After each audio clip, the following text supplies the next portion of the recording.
I've been lifting for roughly 14 years, and I wanted to give you the story of how it began and how I got to where I'm at today. So, in high school, I had a bunch of buddies that were in weightlifting, and my focus back then was more on being in a rock band and trying to be a rock star. I was in a band called the Electric Rumors, and we played a show here and there, but nothing ever took off.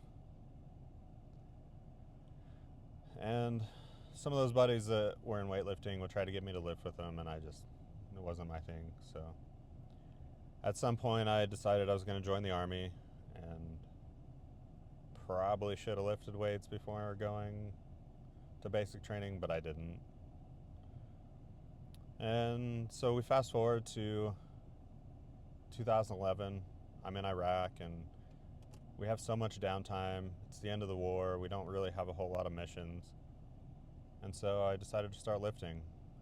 Started cruising the bodybuilding.com forums, looking for tips and tricks and what were the best proteins and best pre-workouts. And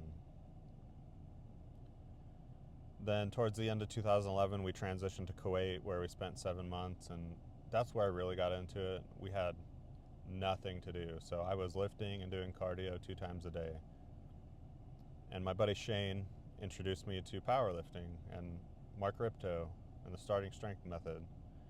And I utilized that for 6, 7 months, and I got pretty strong.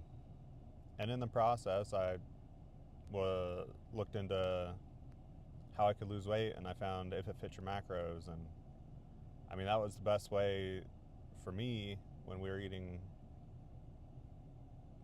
lunch at the DFAC to hit my goals. So I got pretty strong, lost a lot of weight, and then we transitioned back to Fort Hood. Once I got there, things kind of derailed.